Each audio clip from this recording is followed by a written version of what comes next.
ছেলেদেরকে, বোনের ছেলেদেরকে আদর মোহব্বত করে বড় করে তোলা যায়। তুই দিতে পারো, আমার যদি সামর্থ্য না থাকে আমি কোত্থেকে দিব, কিন্তু আদর ভালোবাসা তো দিতে পারবো। ইতির কথা শুনে, ইতির কথা শুনে ভালোবাসার পরিমাণটা কমাই দিব, পরে সম্মানটা কমে যাবে। এখন তো অ্যাভেলেবেল হচ্ছে, তাছাড়া সম্মান পাচ্ছে না কেন?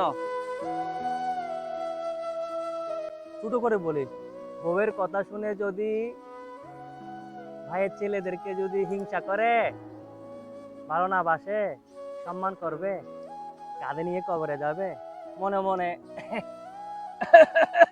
খুশি হবে যে ইয়াগুলো একটু জ্বালতো, একটু জ্বালতো, সেজন্য আমার একটু ডেক চলে আসে। বাপ ছেলেকে দেখতে পারবে, এটা স্বাভাবিক। অন্যরা কেমন দেখতে পারে সেটা জানি না, কিন্তু আমি আমার ছেলেকে অনেক অনেক বেশি দেখতে পারি।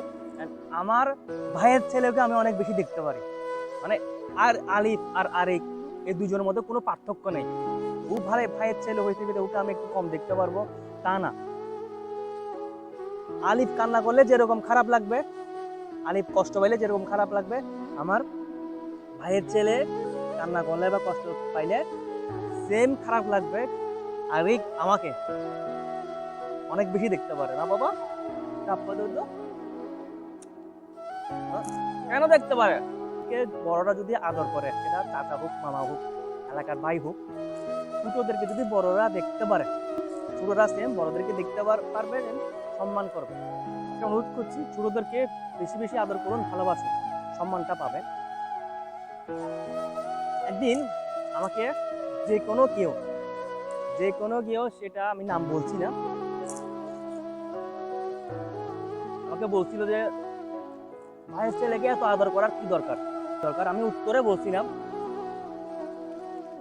আমি হয়তো বা এখন যদি মারা যাই, বর্তমান বয়সে যদি আমি মারা যাই, বছর খানেকের মধ্যে মারা যাই, হয়তো আমাকে এলাকার আত্মীয় স্বজন এসে খবর দিবে, আমি বয়স্ক হব,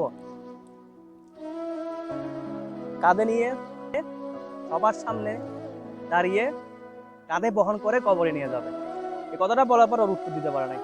এখন আসুন আসল কথায় আসি। যদি ভাইয়ের ছেলেদেরকে, বোনের ছেলেদেরকে আদর মোহব্বত করে বড় করে তোলা যায়, তুই দিতে পারো, আমার যদি সামর্থ্য না থাকে আমি কোত্থেকে দিব, কিন্তু আদর ভালোবাসা তো দিতে পারবো। ইতির কথা শুনে, ইতির কথা শুনে ভালোবাসার পরিমাণটা কমাই দিব, পরে সম্মানটা কমে যাবে। এখন তো অ্যাভেলেবেল হচ্ছে, তাছাড়া সম্মান পাচ্ছে না কেন? ছোট করে বলি, বউয়ের কথা শুনে যদি ভাইয়ের ছেলেদেরকে যদি হিংসা করে, ভালো না বাসে, সম্মান করবে,